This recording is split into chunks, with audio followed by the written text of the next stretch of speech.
السلام علیکم ورحمۃ اللہ وبرکاتہ۔ امید ہے کہ آپ خیریت سے ہوں گے، اور چلیے آج کے ویڈیو میں بہت ہی اہم مسئلہ آپ کو بتاؤں گا، تو آپ سے گزارش ہے کہ ویڈیو کو شروع سے آخر تک ضرور دیکھ لیں۔ تو چلیے اب ویڈیو کو شروع کرتے ہیں کہ ایک عورت اور ایک مرد آپس میں جھگڑے کر رہے تھے، اور لڑائی کرتے سمے عورت نے کہا مرد کو کہ تم قرآن مجید اٹھاؤ، تو اس مرد نے کہا کہ کتابیں قرآن مجید ایسی ویسی کتاب تم جانتی ہو، تم اس کتاب کو ایسی ویسی سمجھتی ہو۔ تو اس عورت نے غصے کے حالت میں کہا دی کہ ہاں میں اس کتاب کو ایسے ویسے جانتی ہوں۔ تو پھر اس کے بعد وہ آدمی کہتا ہے کہ تم اس کتاب کو ایسی ویسی جیسے تیسی سمجھو، میں اس کتاب کو اللہ مانتا ہوں، قرآن مجید کو میں خدا مانتا ہوں۔ یہ بات جب دونوں نے آپس میں جھگڑے کے طور پہ کہا، تو مفتیان اکرام اس کے بارے میں بتاتے ہیں کہ اگر ایسا کوئی لوگ جھگڑے کے اندر میں ایسی لفظ جو کہہ دیتے ہیں، بک دیتے ہیں، تو ان کے لیے مفتی اکرام کیا فرماتے ہیں، ان کے لیے کیا حکم ہے، تو چلے یہ آپ سماعت کریں کہ جب میاں اور بیوی آپس میں یعنی مرد اور عورت دونوں ایک دوسرے میں جھگڑے کر رہے تھے، چاہے وہ کوئی بھی مرد ہو چاہے وہ کوئی بھی عورت ہو، ایک دوسرے میں جھگڑے کر رہے تھے، اور کہ قرآن مجید کو یہ کہنا کہ یہ ایسی ویسی کتاب میں جانتی ہوں یا جانتا ہوں، یا پھر قرآن مجید کو میں خدا مانتا ہوں، تو جس عورت نے یہ کہا کہ میں کتاب کو ایسی ویسی جانتی ہوں، تو یہ قرآن مجید کو اس طرح کہنا توہین ہے،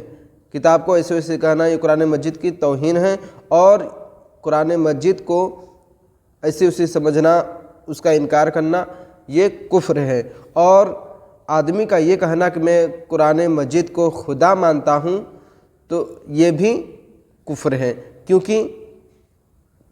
قرآن خدا نہیں ہو سکتا، بلکہ قرآن اللہ کی کتاب ہے، وہ خدا نہیں ہے۔ تو دونوں لوگوں نے ایسا کیا، تو مفتیان اکرام نے اس کے بارے میں بتایا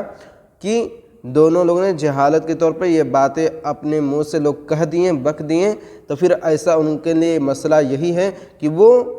پھر سے اعلانیہ توبہ کریں، استغفار کریں، اور پھر سے ایمان لائیں، اور بیوی والے ہوں شوہر والے ہوں تو پھر سے نکاح بھی کریں۔ ان کے لیے یہ شرط ہے۔ آپ ذرا سوچیں کتنی معمولی سی بات ہے، میں کتاب مجید کو ایسے ویسے سمجھتی ہوں یا ایسے ویسے سمجھتا ہوں، یا قرآن مجید کو میں خدا مانتا ہوں، یہ کتنا یہ ایزی ہے، کتنا یہ آسان ہے یہ لفظ اس طرح کہہ دینا، مگر اس کا رزلٹ کتنا برا نکل رہا ہے۔ قرآن مجید کو ایسی ویسے غصے کی حالت میں بھی کہہ دینا، آپ ذرا دیکھیں کہ کیا اس کا مطلب نکل رہا ہے، اس کا مسئلہ کیا نکل رہا ہے، اس شخص پہ اس کا کیا حکم نافذ ہو رہا ہے۔ اعلانیہ توبہ کرنا پڑے گا، پھر سے مسلمان ہونا پڑے گا، اگر بیوی اور شوہر والے ہوں تو پھر سے نکاح بھی کرنا ہوگا۔ سمجھ رہے ہیں؟ یہ آپ سے گزارش ہے کہ ایسی الٹی سیدھی باتیں اسلام کے بارے میں بالکل ہی نہ کریں، ایک دوسرے میں کر لیں، مگر اسلام کو، قرآن کو، نماز کو، رب کو، حضور کو، کسی بھی صحابی کو لے کر، کسی بھی دین اسلام سے لے کر